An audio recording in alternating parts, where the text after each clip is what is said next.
Hey everybody, this is Robert from Black Belt Gaming. I hope you're doing well. Tonight I wanted to share with you a little game I picked up to use in my classes here in Japan. It's called Rock Paper Wizards. It's by Wizkids.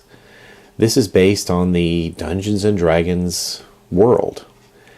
However, it really has nothing to do with the Dungeons and Dragons role-playing game rules. It's its own thing. This is a game that can be played pretty quickly.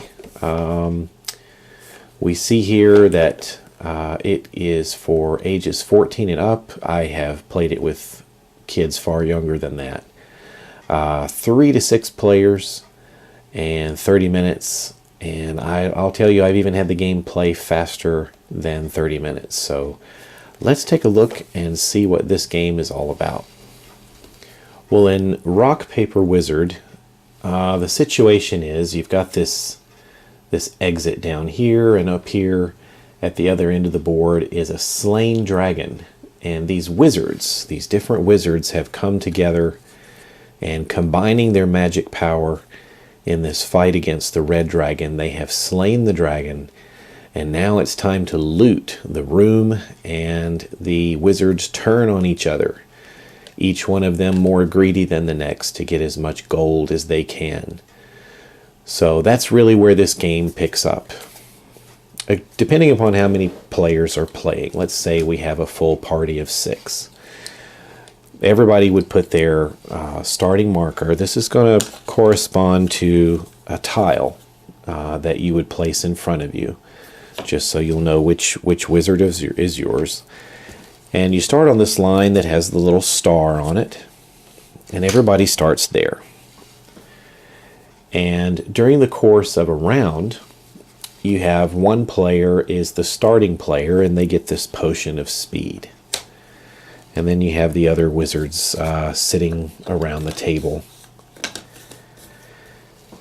And also out on the table are a set of spell cards, and then along with that are some gold pieces. These interesting little tiles here, these tokens here are gold. This is just one gold piece here. Every character starts the game with 3, and you can increase this amount as you gain gold from the dragon's pile. This is a tile that represents 5. And you have one more that goes all the way up to a stack of 10. So you just sort of cash those in when you get 5, and take one of these. It's just a little easier to keep track of and count. The object of the game is to use magic spells against your fellow wizards and try to accumulate 25 gold pieces. And the first one to do that is basically the winner. You have here a potion of speed. This just marks which wizard is the first one to go. So once the spells start flying, you resolve this spell first, and then you go around the table clockwise. Well, let's take a look at some of the spells. Well, this is really where the game starts to shine. You have these different spell cards. They all have the same kind of back. You don't know which one is which as you pull them from the deck. And these are out on the table. And if you have a full game of 6 players, you would put out 6 cards. So the lowest amount you would have if you had 3 players is just 3 cards. So as many cards as there are players. Now, I thought I saw on one video of this game that you had to have one of each kind. I don't think that's correct. I think the rule book says you cannot have more than 2 of the same spell type. And let's look down here at these symbols at the bottom, the blue cards, the red cards, and the green. Basically, these are defensive spells that also help with movement, I think. Let's just clearly say defensive spells. You can even see that counter spell. Here we obviously have the attack spells like Vampiric Touch. And over here, the GP, we have spells that manipulate gold in the game. So what you would need to play if you are playing with more players, you don't necessarily have to have one of each of these, a green, a red, and a blue, but you can't have more than 2. So if I already had 2 greens, I couldn't have a third green on the table. But I could have 2 greens and 2 reds and 2 blues if I were playing with the full 6 cards.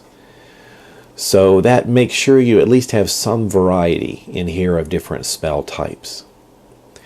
Well, what you do when you play the game is you go through this stage called, I believe it's called Study.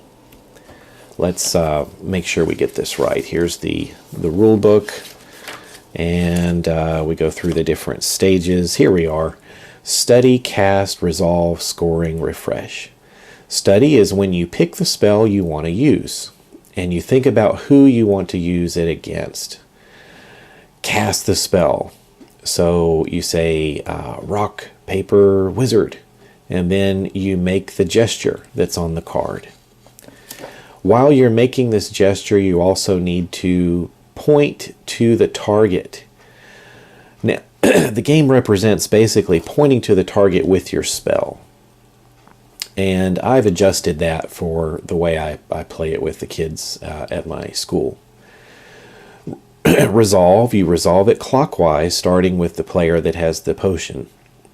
And then you score the gold. And what you do with the scoring of the gold is that the person that's the closest, or the 2 or 3 wizards that are all tied for the same position to be closest to the gold, they get 5 gold pieces each. Usually, if there's only one in the front, that one wizard's going to get the 5 gold. But let's say someone else is standing beside him on the same line, then they're both tied for the first position, so they're both going to get 5 gold. Then, whomever or whichever wizards are going to come in second, they get 3 gold pieces each. And then anyone else after that doesn't get anything. So that's the scoring. And then when you refresh, you need to adjust your position just slightly, move the spells down, have one fall off, and then you bring in a new one over here. So let's take a look at these and see what they mean. All right, well, let's take a look at counter spell. The kids I'm using this game with, they cannot read English, most of them. And they are barely speaking English. They're all beginners. So having the gesture here along with the pictures really helps. But here is basically what this is doing. The caster, which is indicated by the shadowy figure here, advances 2 spaces. And as you can see, we see the gold and some fire around it. That's representing where the dragon died. It's quite hot there, and there's a lot of gold there. So he's going to go forward, or she's going to go forward 2 spaces toward the treasure pile. Then the target of the spell, and that's just the target sign there, the target spell is canceled. So if I were using this spell against another wizard, I would advance 2 spaces, and whatever spell they did is canceled. It just, their spell is over. Here is another example, Vampiric Touch. You go rock, paper, wizard, and you shoot out your hands, and you've got this sort of fang here with your fingers. The target of the spell is actually going to move back 2 spaces towards the cave entrance. And you see that right there. That's the cave entrance. And the caster is going to move forward 2 spaces. So that's a pretty good attack spell. Move somebody back and move yourself forward.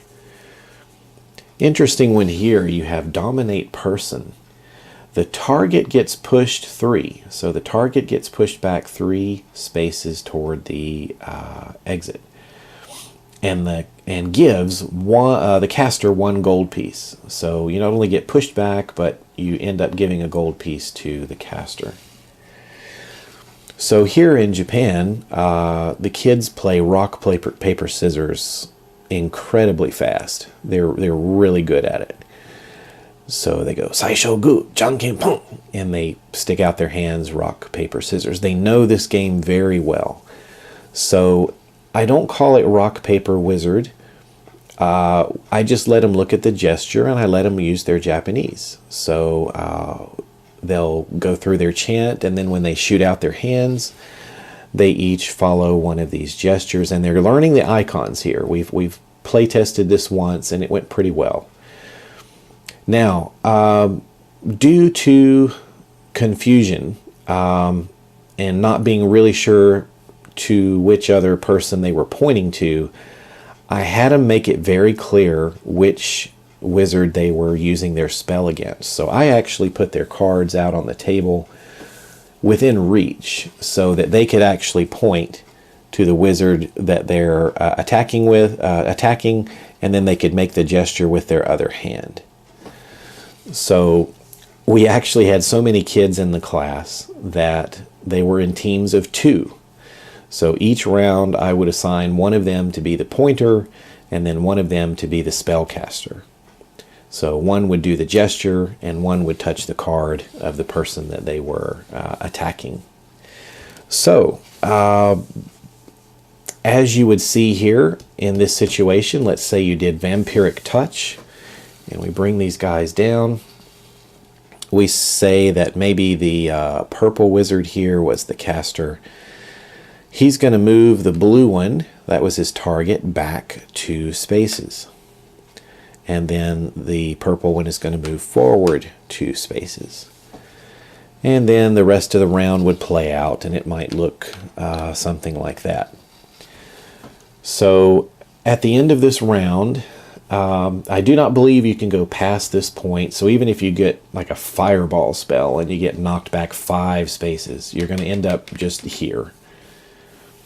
And I don't think you can go past this point. The heat from the dragon is just too intense. So that's as far as you can go, is to get up there. You're gathering your gold. This person is going to get 5 gold. Whomever is second, that's going to be this one, is going to get 3. And nobody else gets anything. At the end of that round, you reset to where you have the little jagged line. So he's going to move back here. Everybody else stays. And then this one is going to move up here. And that kind of keeps everybody starting in the center region. You can still have people in front of or back of each other here, but it kind of gathers everybody again so that nobody's way out in the lead or really, really far behind.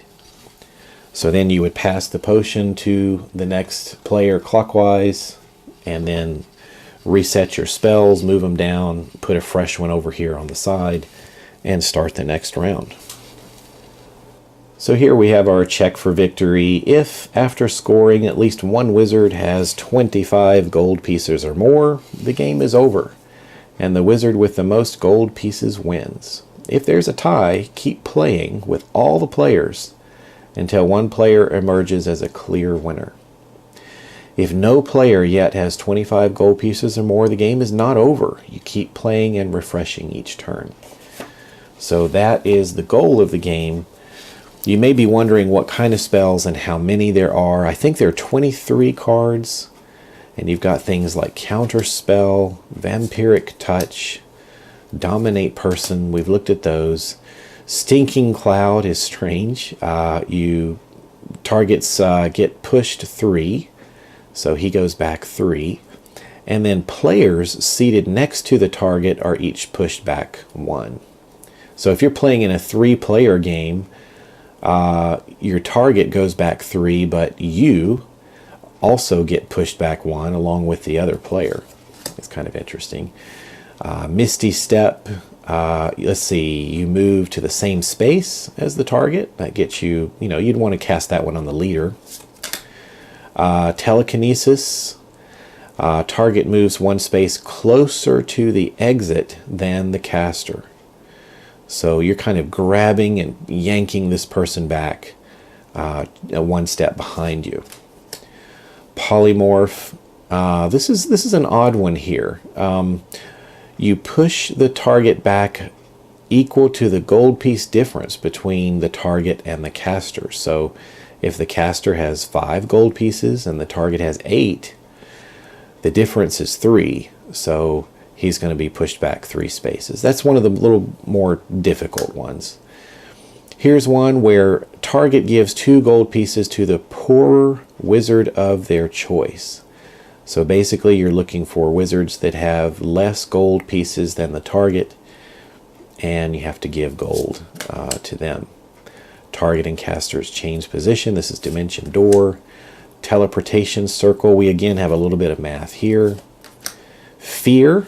You get pushed, and target gets pushed 2 per poorer wizard.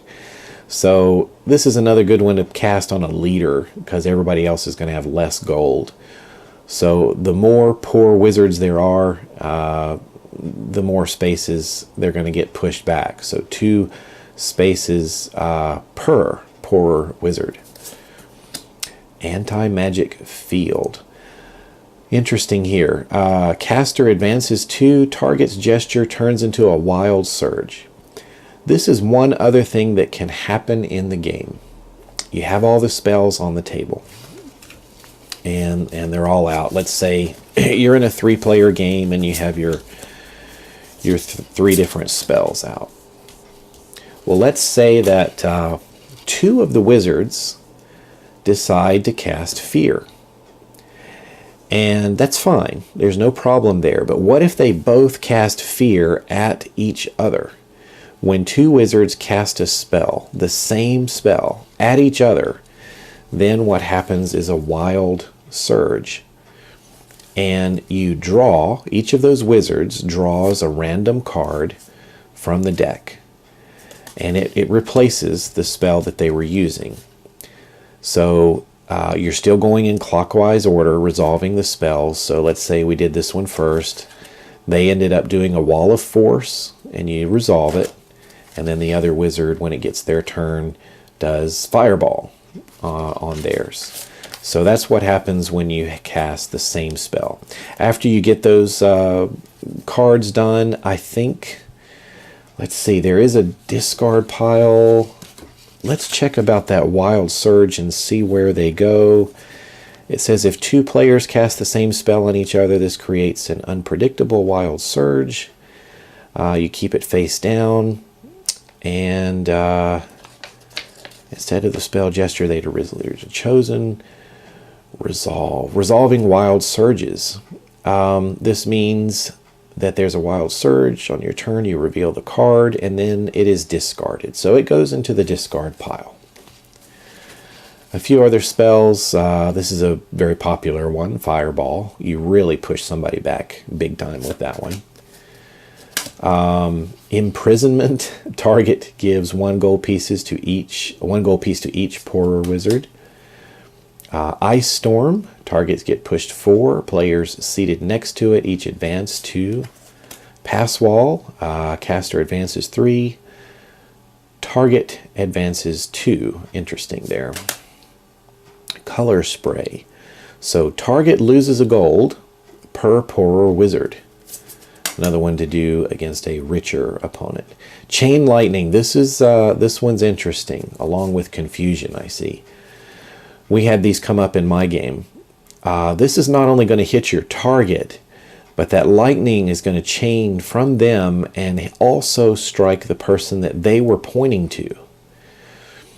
Now, sometimes as you're going around the table, some of their spells are already resolved, and that might make a difference. Say if you were doing one of those that, what was it, like Counterspell. Let's say I used Counterspell and my target had already cast their magic spell. It doesn't do anything. They're too late. Or I was too late to have an effect on them. But anyway, this one attacks and then attacks whoever they were pointing to. Burning Hands. Target gets pushed 1. Loses a gold piece. Meteor Swarm. Target gets pushed 1 plus 2 more per spell to the right. So as the spells are moving down the line, this Meteor Swarm gets stronger. So once the Meteor Swarm is at the end, it's going to push people farther and farther down towards the exit. Feeble Mind. This is interesting. Target and caster pull their gold pieces and then split it evenly. Any remainder goes to the caster. So you definitely want to do that against somebody that had more gold than you do. Confusion. This came up in our game too, and you have to be careful with this one. You advance 2 spaces and your target, their target changes. And so you kind of, I was having to take the kids' hands, and they were pointing to this card, and they would have to go clockwise. So their target, if it was, maybe they were targeting this one, it would actually change over here. So you actually have to move and, you know, readjust who their target is. They're confused. Finally, Wall of Force. Caster advances 2, and the target reverses the spell back at themselves. So you cast this, and if they were casting Fireball on you or somebody else, the Fireball smashes them in the face instead. Well, I think that's going to about do it tonight for my video here, Rock, Paper, Wizard. It's a fun game. It plays fast. I'm going to be using it again tomorrow night in class with the kids. They seem to enjoy it the first time.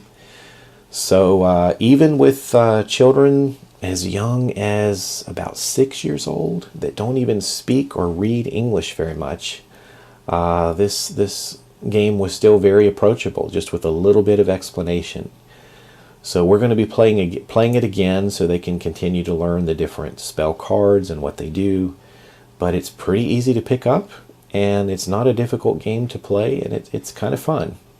Not a serious game. It doesn't take a long time, but it's a nice little filler game, or just something when you just have a little time and want to play something with a cool theme. And as you can see, the components and other things are really nicely done. There's some nice artwork, some nice color. It looks very professionally made. So the tokens here are nice and thick. The cards are well illustrated with the icons and the text here, and the cool hand gestures are easy to understand. Probably one of the funny ones here for the kids to try to do is this one. Some of the kids can't quite do that gesture, so they have to like prop it open themselves before they can get it, but they do. They figure it out. But it's a lot of fun, so check it out if you want to. Rock, Paper, Wizard. Catch you later.